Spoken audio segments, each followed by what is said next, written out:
இங்க பாருங்களேங்க. என்ன தெரியுது தெரியுதா? ஆமாங்க.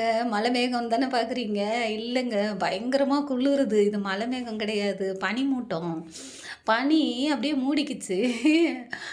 இப்ப மணி எத்தன தெரியுமா? மதியானம் 1 மணிங்க. 1 மணிக்கு பார்த்தா காலையில 6 மணி மாரி இருக்கு. சூரியனே உதிக்கல போலுக்கு. மூடிக்கிச்சு. அந்தகாரம் பட்ட மாரி இருட்டா இருக்குது. இல்ல. ஆனா பாருங்களேன், பனி பயங்கரமா குளிருது. இது எந்த ஊர் தெரியுதா? சென்னைங்க. சென்னை, ஊட்டி, கொடைக்கானல் மாரி ஆயிடுச்சு. இன்னும் கொஞ்ச நாள் ஆயிடுச்சுன்னு வச்சுக்கோங்களேன். காஷ்மீர், சிம்லா அந்த மாரி ஆயிடும். நம்மளும் குளு குளுன்னு இருக்கலாம்ல. வெயில் நேரத்தில தேடி தேடி ஓடுவாங்க எல்லாரும். இப்ப வர்ற காலத்தில எல்லாரும் சென்னைக்கு ஓடி வருவாங்க. ஐயோ! குளிரா இருக்குது அப்படின்னு சொல்லி. காலம் அந்த மாற்று முறைன்னு சொல்லுவாங்க இல்லையா? அதெல்லாம் மாறி இப்போ ஊட்டி, சென்னையா மாறுது. அப்போ ம் சென்னை என்ன ஆகும்? ஊட்டியா மாறிருமா? அப்படிதான் இருக்குது. என்ன வளர்றேன்னு தானே பார்க்குறீங்க? இல்லங்க. உண்மையிலேயே பயங்கர குளிரு. காலையில எந்திரிச்சு பார்த்தேன்னா, மணி 6ன்னு நெனச்சுட்டு மறுபடியும் போர்வைய போத்தி தூங்கிக்கிட்டேன். அப்புறம் கொஞ்ச நேரம் எந்திரிச்சு பார்த்தா, மணி 11. என்னடா இது 11 ஆயிடுச்சுன்ட்டு மேல போய் பார்த்தா, அவ்ளோ குளிரா இருக்கு. சரி இன்னும் கொஞ்ச நேரம் ஞாயிற்றுக்கிழமை லீவு தானே அப்படின்ட்டு போய்க்கிட்டு இருந்தா, மறுபடியும் ஒரே குளிரு.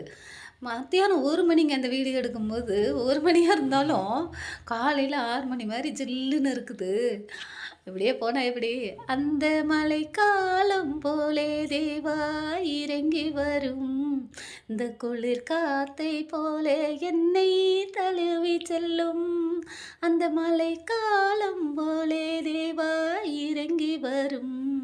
இந்த குளிர் காத்தை போல மெல்ல தழுவி செல்லும். புயல் காத்தை போல வந்து வாரிக்கொள்ளும். புயல் காத்தை போல வந்து வாரிக்கொள்ளும். அந்த சுழல் காத்தில் எலியாவை போல் எடுத்துச் செல்லும்.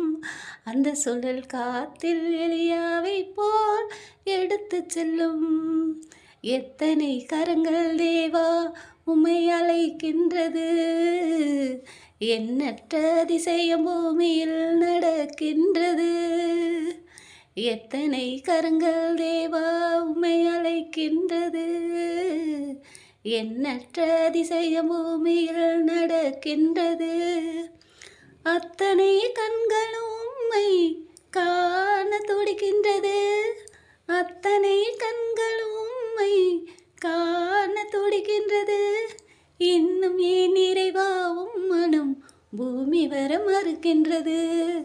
இன்னும் ஏன் இறைவா உம் மனம் பூமி வர மறு